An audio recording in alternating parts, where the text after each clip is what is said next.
Welcome to this deep dive, everybody. Have you ever thought about how faith and doubt can actually, coexist? Oh, yeah, for sure. We often think of them as total opposites, like they can't possibly exist together. Right. But what if they're more intertwined than we realize? Mm-hmm. Today, we're going to use stories straight from the Bible to explore this idea.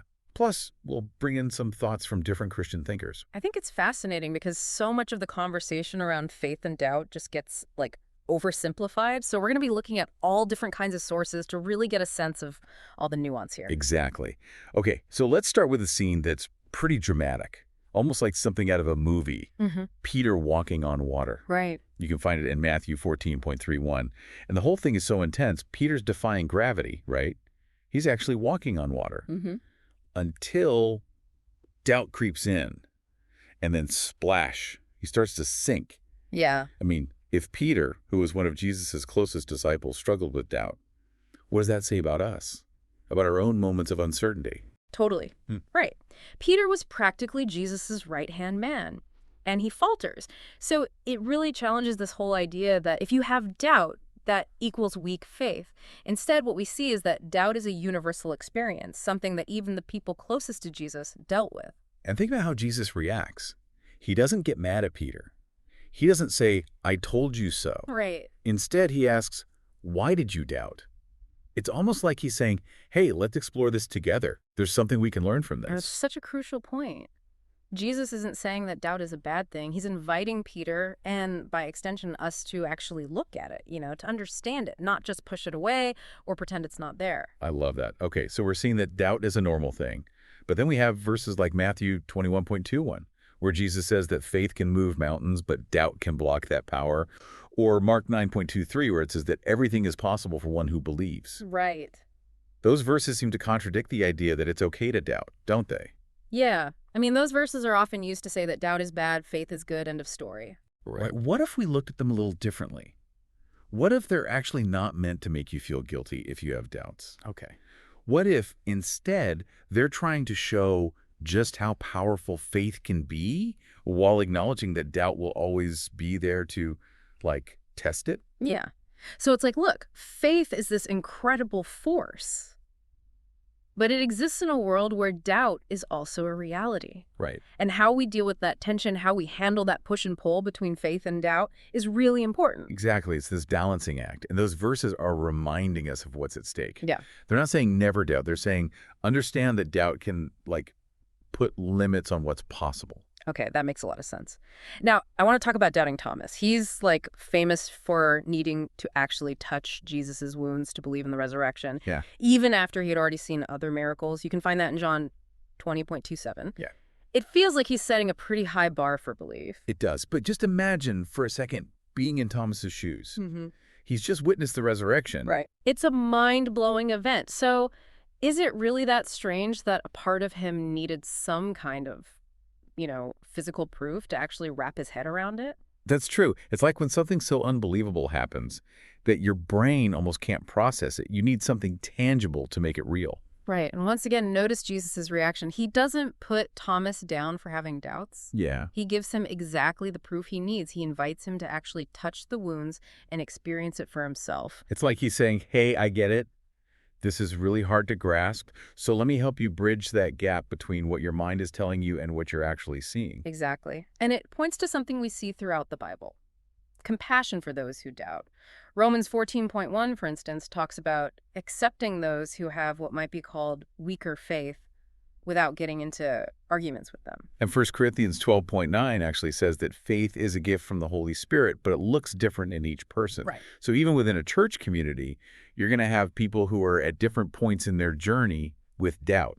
Absolutely. It's not one size fits all, and that's where empathy is so important. Jude 1.22 even says, "Be merciful to those who doubt." So basically, just because you have doubts doesn't mean you're a bad Christian. It doesn't mean your faith is somehow less valid. It's about understanding that we're all on a journey and we need to be patient with each other along the way. And with ourselves, too. I couldn't agree more. It's about recognizing that grace is essential within a faith community. People need to feel like they can be open about their doubts without feeling judged or condemned. For sure. But even if we know doubt is normal, it can still feel, I don't know, kind of chaotic, like you're on a roller coaster. Yeah. James 1.6 actually compares doubt to a wave that's being tossed around by the wind, Hmm. unstable and unpredictable. I think we can all relate to that feeling of being pulled in a million directions when doubt starts to take hold. Oh, totally. Such a vivid image, that verse. And what it's really telling us is that when doubt feels like it's taking over, we need to ground ourselves in something solid. Ah. That could be your faith, your values, a community that supports you. It's about finding an anchor when the waves get rough. Yeah, it's a good reminder that we're not alone in this. Yeah. We can find stability in our faith and in the people around us who love us. One thing that really surprised me was finding out that even John the Baptist, the guy who literally prepared the way for Jesus, had moments of doubt.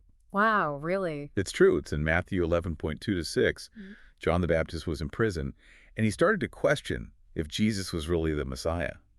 I mean, can you imagine John the Baptist having doubts? That's wild. But it just shows that even someone who was so close to God, who had such a powerful ministry, could still experience uncertainty. Right. It reminds us that doubt isn't about how much you know or how close you are to God. It's about being human. And I think that's really comforting in a way. It is. And even then, Jesus responds with compassion. He doesn't shut John down or get mad at him. Instead, he reminds John of all the evidence, the miracles and the things he's done. It's like, look at all the proof. Don't worry. Yeah. It's a really beautiful example of how we should engage with someone who's struggling. It's about validating their experience, not judging them for it. Absolutely. Okay, before we move on, I want to bring up one last verse that really spoke to me. Luke 24:38. Jesus is talking to his disciples, and he asks them, "Why are you troubled? And why do doubts rise in your minds?" It's such a simple question, but it acknowledges all the emotion that comes with doubt, all that inner turmoil we feel when we're wrestling with those big questions. Right. Doubt isn't just an intellectual thing. It affects us on an emotional level. It can bring up anxiety, fear, even make us feel disconnected from God. Yes. And the fact that Jesus asked this question shows that he truly understands that struggle. He's not criticizing his disciples. He's inviting them to open up about their doubts, to explore those feelings and try to find some peace in the midst of them. That's a beautiful way to put it. So what we're seeing here is that having doubts doesn't make you a bad Christian or mean that you don't have enough faith. Right. It's a normal part of the human experience, even when it comes to our faith. And instead of trying to suppress those doubts or pretend they don't exist, maybe we should try to approach them with curiosity and compassion, like Jesus did. Maybe there's something to be learned from those moments of uncertainty. I totally agree. And who knows, maybe those doubts can actually lead us to a deeper and more meaningful relationship with God. Maybe that's the whole point. Exactly. What strikes me about all these stories we've been looking at is that they give us permission to just be human, to not have all the answers, to have times when our faith feels shaky. I mean, these were some of the most important figures in the Bible, people who literally spent their lives with Jesus, and even they struggled. It's reassuring, isn't it? It's like, Yeah. oh, I'm not a failure just because I have questions. Yeah. And like you said, it's not like Jesus punished them for doubting. He met them with understanding and compassion. Right. I think that's such a powerful message for us today, especially because we live in a world where doubt is often seen as a weakness, like Yeah. you have to pretend that you have it all figured out. It's so true. But what if we could actually lean into our doubts instead of trying to bury them? Like explore them to see what they can teach us. I love that. So instead of seeing doubt as this enemy of faith, it can actually be something that helps us grow. Is that what you're saying? Yes, I mean, think about it. Doubt can make us dig deeper, ask harder questions, and maybe come out with a stronger, more resilient faith on the other side. Like when you refine gold, the heat burns away the impurities, right? And what's left is something even stronger and more valuable. I really like that. So it's not about getting rid of all doubt completely. It's about changing how we relate to it. Instead of being afraid of it, we can see it as a tool that can help us fine-tune what we believe. Yes, exactly. It's about that shift, going from seeing doubt as the enemy to seeing it as like this guide on our spiritual journey. That makes a lot of sense. Okay, so let's say we want to try that. We want to embrace doubt instead of running from it. How do we actually do that? Are there specific, practical ways to approach doubt in a healthy way?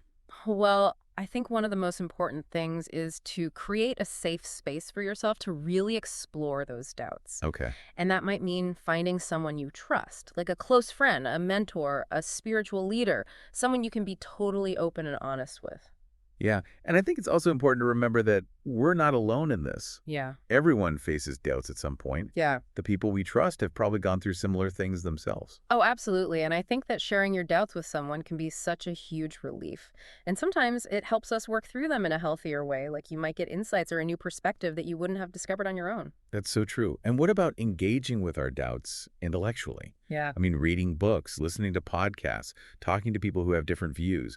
All of that can help us broaden our understanding. Yeah. Absolutely. And I think it's important not to shy away from those tough questions, even if it means questioning some of your own assumptions. Okay. I mean, the point isn't always to find every single answer.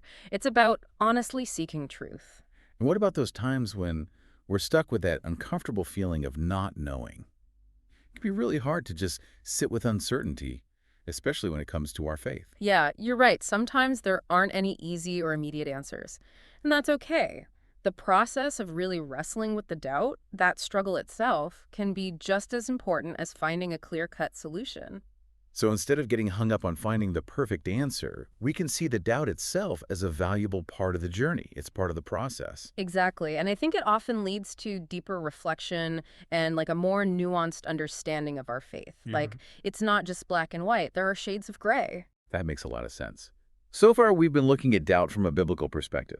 But I'm curious, how have different Christian traditions viewed doubt throughout history? Is there kind of a common thread?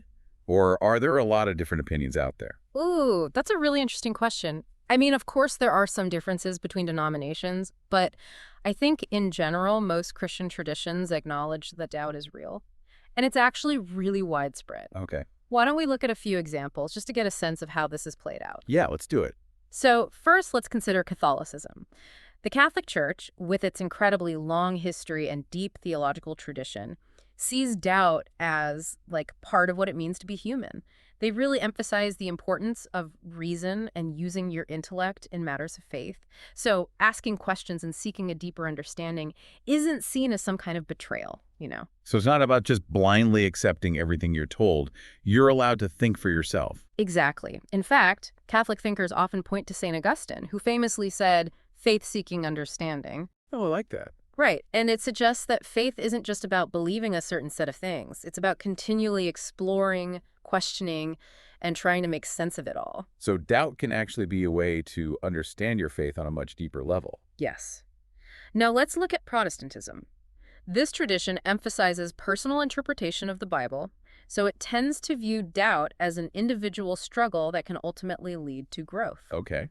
It's all about God's grace and unconditional love. It's about trusting that even when we have doubts, God still loves and accepts us. Right. It kind of takes the pressure off having to have everything perfectly figured out, like that's Yeah. okay to be a work in progress. Absolutely. And a great example of this is Martin Luther. He's a pivotal figure in the Reformation, and he struggled a lot with doubt and anxiety himself. Oh, wow. It's a really good reminder that even these great spiritual leaders weren't immune to these struggles. Yeah, it definitely makes them more relatable. Okay, so we've looked at Catholicism and Protestantism. Mm. What's our last example? Let's look at Eastern Orthodoxy. This tradition really emphasizes the mystical and experiential aspects of faith. They see doubt as something that can get in the way of spiritual progress, but they also acknowledge that it can help us develop humility. Oh, interesting. Like, it can make us rely more on God instead of just on our own understanding. So you're aware of the potential downsides of doubt, but you also see how it can actually bring you closer to God. Exactly. Eastern Orthodox thinkers often focus on things like prayer, contemplation, and different spiritual practices as ways to navigate doubt and deepen their connection with the divine. It's really interesting to see how these different branches of Christianity each have their own unique way of approaching doubt. Right. But they all agree that it's something that pretty much every believer experiences. It's definitely a common thread in the tapestry of Christianity. It's not something to fear or try to avoid. It's something to engage with thoughtfully and prayerfully. Okay, that's really helpful. We've talked about doubt from a biblical perspective and looked at how different Christian traditions have viewed it. But how does all this apply to our everyday lives? What are some things that people who are wrestling with doubt right now can take away from this? Like some practical advice? That's a great question. I think the most important thing is to remember that having doubts is totally normal. Don't beat yourself up over it. Don't think that it makes you a bad Christian or a weak person. It's simply part of being human.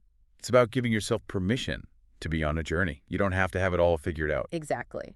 Another important thing is to find someone you can safely talk to about your doubts. Okay. Maybe a trusted friend, a mentor, a pastor, or even a therapist. Sharing how you're feeling can be so helpful. It'll probably make you feel less alone, and you might gain new insights from their perspective. Sometimes just getting things out in the open can make a huge difference. It really can. And then I think it's important to, actively engage with your doubts. Okay. Don't avoid the hard questions.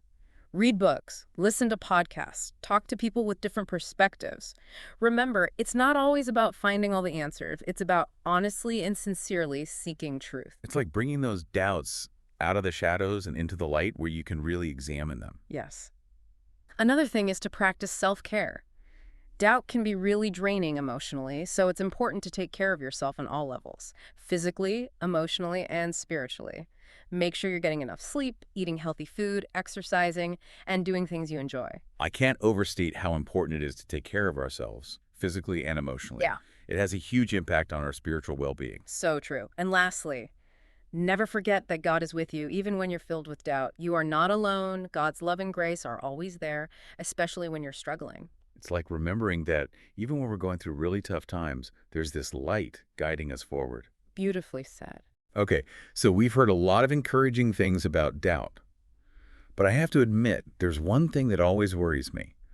What if I start questioning things and it leads me away from my faith? Oh, yeah.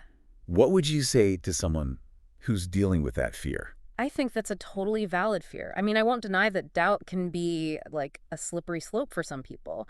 But I think for many, it can actually have the opposite effect. It can strengthen their faith.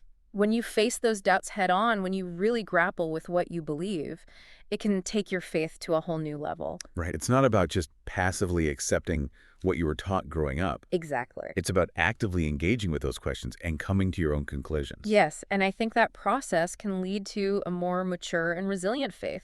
Like, think about it.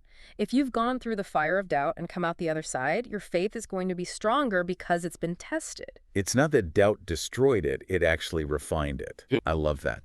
So if you're worried that doubt will push you away from God, try to look at it as a chance to grow instead. Yes. Embrace those questions. Yeah. Look for answers and trust that God is big enough to handle whatever doubts you have. Absolutely. And I mean, look at the Bible. It's full of examples of people who had doubts and still stayed faithful. Doubt and faith can absolutely coexist. Yeah. In fact, I think doubt can become like a companion on your journey. It's like that saying, what doesn't kill you makes you stronger. Yes. Okay, I love that. So we've already talked about Peter and Thomas. Are there other biblical figures that come to mind when you think about doubt? Oh, there are tons. But I think one of the most powerful stories is Job. Yeah. He was this really righteous dude who just went through tremendous loss and pain. And he was so angry. He questioned God, railed against the unfairness of it all, but he never stopped believing. It's like his story gives us permission to question things, to be angry, to grapple with all those difficult emotions when things just don't make sense. Exactly. Job's faith wasn't about pretending everything was fine or accepting easy answers. It was about holding on to God even when things felt really, really hard. Yeah, I love that.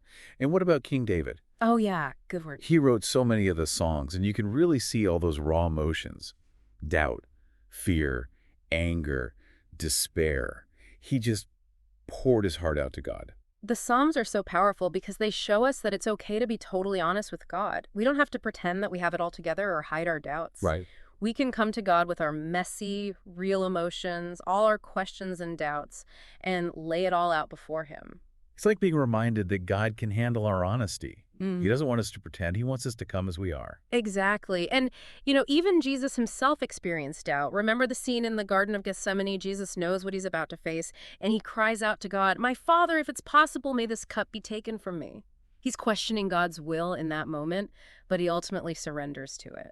That's such a powerful scene because it shows that even Jesus, the Son of God, experienced the full range of human emotions, including doubt and fear. It's a good reminder that doubt is not a sin. It's part of what makes us human. And God can actually use it to bring us closer to Him. So if you're struggling with doubt, remember that you're in good company. Yes. God is with you, offering His love, grace, and guidance through it all. That's beautiful. It's interesting to think about how we view the relationship between doubt and certainty. Some people think you have to be absolutely certain to have faith. Yeah. Like, if you have any doubts, you can't possibly be a true believer. What do you think about that? I think that's a really limited way to view faith. For me, faith is more about trust than certainty. It's about knowing that we won't always have all the answers, that there will always be mysteries, but choosing to trust God anyway. Oh, I love that distinction. It's not about erasing all doubt from your mind. It's about choosing to trust in God even when doubts are there. And I honestly think that kind of trust is way stronger than blind certainty because it's been tested. Right. You faced your doubts head on and still made the choice to trust in God. To me, that's deep and powerful. That's a resilient faith. Yeah, like think about it. Certainty can be really fragile because it's never been challenged, you know? Right. But when your trust has gone through the fire of doubt and come out on the other side, that's powerful. Well, yeah. We won't always have all the answers. Life is full of unknowns. But we can choose to trust in God's goodness, in his faithfulness, even when things don't make sense. Beautifully said. So if you're struggling with doubt, please don't feel like you have to figure everything out before you can have faith. Embrace the mystery. Trust in God's love. Yeah. And allow your faith to evolve as you go through this process of questioning and seeking. I love that. Okay, so we've talked about how doubt can actually strengthen our faith. But I think it's important to address the flip side of that. Can doubt ever be destructive? Can it lead people away from their faith? That's an important question. And the truth is, yes, doubt can be destructive if it's not handled in a healthy way. If we let it take over our lives, if we fixate on all the things we're uncertain about, and we refuse to even engage with our faith, it can lead to a lot of spiritual stagnation. Okay. And it can definitely lead to a loss of faith. It's like if all you can see is the doubt, it could distort your perspective and make it hard to see any truth, Right. even if it's still there. Exactly. If you're constantly looking for reasons to not believe, you're probably going to find them. But if you stay open to the possibility that faith is real, even when you're doubting, then you're much more likely to see God working in your life. So it all boils down to our heart, right? Yeah. What's at the root of those doubts? Right. Are we trying to grow closer to God, or are we just trying to tear everything down? I think that's the key question. The reason why we're doubting really matters. If it's all rooted in anger or resentment towards God, that's not going to be a good place to start. But if we come to those doubts with humility, honesty, and a genuine desire to seek truth, it can actually be really transformative. Absolutely. It can refine our faith and deepen our relationship with God. Exactly. So if you're struggling with doubt, spend some time looking at your heart. What's the source of your questions? Are you truly trying to find truth, or are you trying to find reasons to walk away? It's a powerful question. And if you discover that your doubts are coming from a place of anger or resentment, maybe try to address those underlying issues first. See if you can find a way to heal those wounds and experience reconciliation with God. Yeah. And I think it's important to remember that you don't have to go through this alone. Reach out to people who can help you process your doubts in a healthy way. Yeah. Talk to a trusted friend, a mentor, a pastor, or a therapist. Look for books, articles, podcasts, anything that can offer a faith-based perspective on doubt. And most importantly, pray. Pray for guidance. Yes, beautifully said. Doubt can be messy and complicated, but it doesn't have to destroy us. We can navigate through it and come out stronger on the other side with God's help. Okay, so we've covered the good and the bad when it comes to doubt. But let's get really practical here for a minute. If we want to move through doubt in a healthy way, what are some concrete steps we can take? Okay, I love that. Let's get practical. So here's what I've learned from my own experiences. First, just acknowledge the doubt. Don't try to ignore it or pretend it's not there. Like, the first step to solving a problem is admitting that there is a problem. That's like trying to ignore a broken bone. Yeah. You can't heal it if you don't even admit it's broken. Exactly. Okay, so step 2 is to talk to someone you trust. A friend, a mentor, a pastor, a therapist, anyone you feel safe opening up to. Okay. Sometimes just voicing those doubts out loud can really help you make sense of them and see things in a new light. There's so much power in sharing our burdens. It can really lighten the load. Absolutely. Step 3 is to actively engage with your doubts. Don't just let them swirl around in your head. Read books, articles, listen to podcasts, Find stuff that speaks to the specific doubts you're wrestling with. There are tons of amazing resources out there. Yeah, it's like bringing those doubts out of the dark and into the light where you can really examine them and get a better understanding. Yes. Okay, step 4 is to pray for guidance. Talk to God. Share your doubts and fears, and ask for his wisdom and peace. Remember, you're not alone in this. It's a reminder that we don't have to figure everything out on our own. We can lean on God's strength. Exactly. And then my last tip is to just be patient. Don't expect to have all the answers overnight. Give yourself grace to grapple with these things at your own pace. Healing takes time, whether it's physical or spiritual, and growth is often a slow and winding journey. So true. While we're talking about looking for answers to our doubts, I think it's important to talk about, being wise about where we get our information. Oh, yeah, for sure. Not everything you read or hear is accurate or helpful. That's especially true in our world today. Misinformation is everywhere. It is. So we have to learn how to evaluate different sources and consider different viewpoints. And always be cautious about anything that sounds too simple or too good to be true. So how can we tell the difference between a source that's credible and one that might be trying to mislead us? Okay, here are a few things to think about. First, check out the source's reputation. Is it a well-established organization or publication? Right. Have they been around for a while, and are they known for being accurate and fair? Okay. Or is it some random website with a hidden agenda? It's like checking someone's credentials before you take their advice. Exactly. Second, look for evidence-based information. Does the source support its claims with actual facts, data, research, or is it mainly personal opinions and stories? Because those are two very different things. It's like the difference between getting a diagnosis from a real doctor who's run tests versus getting medical advice from some random person on the internet who's basing their advice on their own experiences. Whoa, perfect analogy. Mhm. Third, be aware of potential biases. Every source has a particular perspective, a worldview, that influences how they present information. So try to understand what that perspective is and be aware of any biases that might be shaping their message. It's like realizing that we all see the world through our own unique lens, and that shapes how we interpret things. Exactly. And my last tip is to always seek out diverse viewpoints. Okay. Don't just rely on one source for information. Read things from different perspectives, especially those that disagree with each other. That'll help you form a more balanced and nuanced understanding of the topic. It's like getting a second opinion from a doctor before you have a big medical procedure. It's always good to get as much information as possible. Excellent point.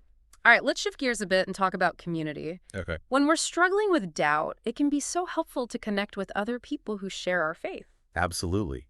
It's like having this built-in support system where you can be yourself. You can bring all your doubts and questions and know that you'll still be accepted. Exactly. Being part of a faith community means you have people you can talk to who really understand what you're going through. Yeah, and it creates this safe space where you can be vulnerable and honest without worrying about being judged. Precisely. And you can learn so much from other people who've faced similar challenges. It's like tapping into this well of shared wisdom and experience. Right. So if you're wrestling with doubt, I really encourage you to connect with your faith community. Go to church, join a small group, or even just grab coffee with another believer and talk about what you're going through. Yeah, even having just one person you can confide in and pray with can make a huge difference. Okay, so we've talked about the benefits of community, but what about those people who feel isolated or alone in their struggles? What if they don't have a supportive community to turn to? That's a really good point. Not everyone has access to that kind of community. Some people live in areas where there aren't many churches. Or maybe their specific beliefs aren't widely shared. And some people have had really bad experiences with organized religion that have left them feeling hurt or disillusioned. Yeah, and it's so important to acknowledge those experiences and to be sensitive to the pain that people have gone through. Absolutely. To anyone who's listening right now and feeling that sense of isolation, I just want to say, you are not alone. God sees you, hears you, and loves you. And even if you don't have a physical community near you, you're still part of this huge global body of Christ connected to other believers all over the world. That's a beautiful reminder. We might feel isolated, but we're all connected in a much deeper way. Exactly. Okay, so here are a few practical things you can try if you're dealing with doubt and don't have that in-person support system.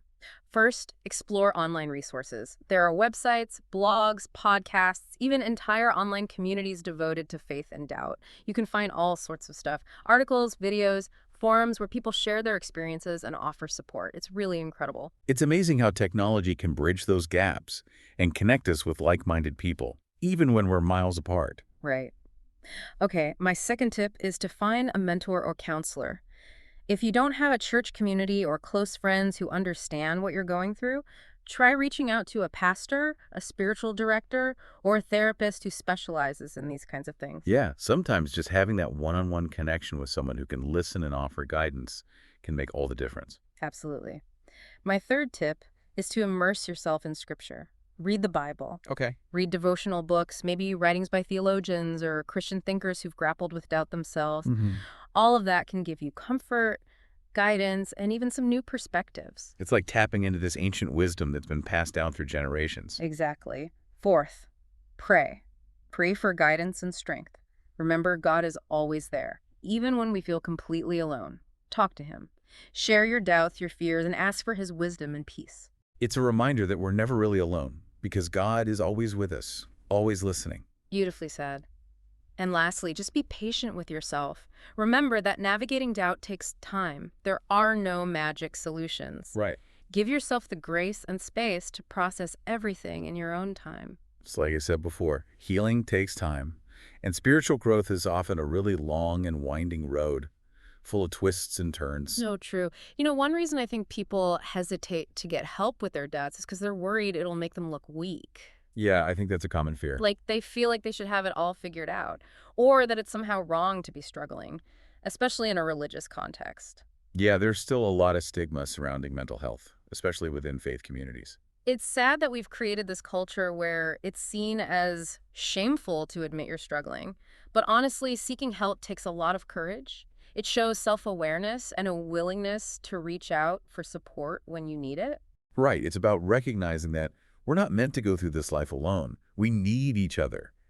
And we need God's grace to help us through the tough stuff. Well said. So if you're struggling and you're hesitant to reach out for help, I really encourage you to reconsider. Okay. A pastor, a therapist, anyone who specializes in faith issues can offer incredible support and guidance. It's like having someone to help you navigate through the confusing terrain of doubt. Exactly.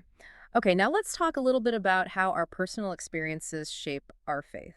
Scripture is important, tradition is important, but those lived experiences we all have play a huge role in how we relate to God. Now, I think that's such a key point. Faith isn't just some abstract intellectual thing. It's deeply personal and experiential. Exactly. And the things we go through, the good and the bad, can really affect how we see God and what we believe. So how do we reconcile those experiences with our faith? What do we do when our life seems to contradict what we were taught or what we believe? That's a really deep question. And I'll be honest, sometimes there aren't any easy answers. Life can throw some curveballs that just shake our faith to the core.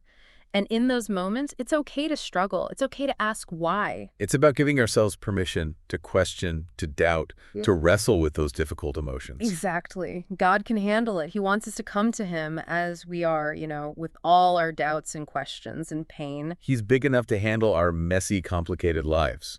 Absolutely. Here are a few things that might be helpful. First, just be honest. Be honest with yourself and with God about how you're feeling. Don't try to bottle it up or pretend that everything's fine when it's not. It's like if you have a wound, you have to acknowledge it before you can start to heal it. Exactly. Second, find someone you trust to talk to. Maybe a friend, a mentor, a pastor, or a therapist. Anyone who can help you process what you're going through and make sense of it. It's about creating that safe space where you can unpack your burdens and receive support. Yes.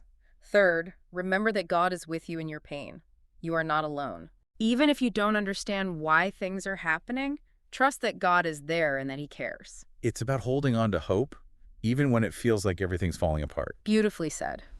My fourth tip is to let your experiences shape your faith, instead of trying to make your experiences fit into some predefined box. I think that makes so much sense. Yeah. Our faith should be a dynamic thing. It should grow and change as we grow and change. Exactly. And lastly, remember that God's ways are not our ways. We may never understand why certain things happen, Right. but we can trust that God is working all things together for good, even when we can't see it. It's about surrendering to the mystery and having faith that God has a plan, even when we don't know all the details. Well said. Sometimes people are afraid to let their experiences change their faith. Right. They worry that it'll lead them away from God. Yeah, I think there's this pressure to just conform to accept everything without question. Right. It's like we've turned faith into a performance instead of a journey. I love that. But true faith is about being willing to ask the tough questions. Okay. To search for truth with an open mind and an open heart, it's not about blindly accepting everything you've been told. Yeah, it's like recognizing that faith is a journey. We're going to hit bumps in the road. There will be things that happen that force us to rethink what we believe. Exactly. And God is big enough to handle that. He's not threatened by our questions or doubts. In fact, a lot of times he uses those experiences to bring us closer to him. It's like realizing that our faith is a lot more resilient than we sometimes give it credit for. It can withstand those challenges. It can even become stronger because of them. Beautifully said. So if you're struggling to make sense of what you're going through, don't be afraid to question things, to express your doubts, to seek answers. Yeah. God can handle your honesty, Mm-hmm. and he can use those experiences to deepen your relationship with them. I love that. Okay, so we've talked a lot about being honest with ourselves and with God Yep, at our good. doubts. But what about talking about it with other people? Like, how can we have productive conversations about faith and doubt without alienating people or being judgmental? That's so important. We need to create space for those conversations. But I think it has to be done with a lot of humility, respect, and a willingness to really listen. We all have our own unique journeys when it comes to faith, Right. and it's so important to honor those differences. Exactly. Here are a few things that might help. First, listen more than you talk. Okay. Really try to understand the other person's perspective, even if you disagree with them. Ask clarifying questions. Show them that you're genuinely interested in what they have to say. It's about letting go of your own agenda and being open to learning from someone else. Right. Second, be respectful. There are so many different ways to approach faith. Yeah. And what's true for one person may not be true for another. So try to avoid using judgmental language or coming across as dismissive. It's about making people feel safe to share their beliefs without being attacked or ridiculed. Yes. Okay, my third tip is to focus on common ground. Okay. Even if you disagree on specific points of doctrine or interpretation, you probably share some core values. Right. Focus on those points of connection instead of getting hung up on the things you disagree about. Yeah, finding that common ground can be such a powerful way to bridge the divide between differing viewpoints. Exactly. My fourth tip is don't try to win the argument. Okay. The point of these conversations isn't to convince someone that you're right.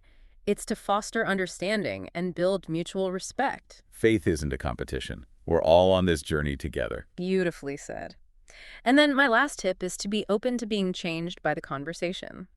Like, be open to the possibility that the other person might challenge your own beliefs in a way that helps you grow. It's about having the humility to admit that you might be wrong about something, Right. and that's okay. I love that. Yeah. I think one of the biggest mistakes we make is trying to offer those quick and easy solutions to really complex questions. Yeah, it's like we want to wrap everything up neatly and make all the doubt disappear with a simple answer, but it just doesn't work that way. Exactly. Faith and doubt are messy. There are no quick fixes. So instead of trying to fix everything, maybe we should focus on just being present with the person who's struggling. Okay? Just listen to them. Offer support and empathy. Don't try to fix them. That's so important. And sometimes the best thing we can do is just say, I don't know. It's okay to admit that we don't have all the answers. Being humble and honest is so much more helpful than trying to offer some kind of trite or simplistic solution. I completely agree. It's like saying, I'm here with you. I don't have all the answers, but I'm here to walk alongside you on this journey. So powerful. Now, before we wrap up this deep dive, I want to circle back to something we touched on earlier. The idea that doubt can actually be a catalyst for spiritual growth. How can we reframe our understanding of doubt and see it as a potential opportunity rather than a threat? That's a great question. And I think it starts with recognizing that doubt is not the opposite of faith. It's actually a natural part of the faith journey. Just like a muscle grows stronger through resistance, doubt can actually strengthen our faith by forcing us to examine our beliefs more deeply and to grapple with difficult questions. It's like doubt is the weightlifting routine for our faith, making it stronger and more resilient. I love that analogy. And I think it's also important to remember that doubt can lead us to a more authentic and mature faith. When we're willing to question and wrestle with our beliefs, we move beyond blind acceptance and develop a more personal and meaningful understanding of our relationship with God. So it's not about getting rid of all doubt. It's about learning to live with it and even to embrace it as a potential source of growth. Exactly. And I think it's also important to remember that God can use our doubts to draw us closer to Him. When we come to God with our questions and uncertainties, He can meet us in those places and reveal Himself to us in new and unexpected ways. It's like our doubts can become a bridge to a deeper and more intimate relationship with God. Beautifully said. So if you're struggling with doubt, don't be afraid to embrace it as a potential opportunity for growth. Seek out wise counsel, engage in honest self reflection, and trust that God can use your doubts to draw you closer to Him. Okay, so we've covered a lot of ground in this deep dive. But before we sign off, I want to leave our listener with a final thought to ponder. If even figures like Peter and John the Baptist experienced doubt, how can we approach our own doubts in a way that deepens our faith rather than diminishes it? That's a great question to reflect on. Remember, doubt is a normal part of the human experience, even in matters of faith. It's not something to be ashamed of or ignored, but rather explore with compassion and curiosity. What if we viewed our doubts not as roadblocks, but as invitations to a deeper understanding of ourselves and our relationship with God? This is a powerful way to frame it. Thanks for joining us on this deep dive into the complex and often misunderstood world of doubt and faith. We hope this conversation has given you some new perspectives and tools to navigate your own journey.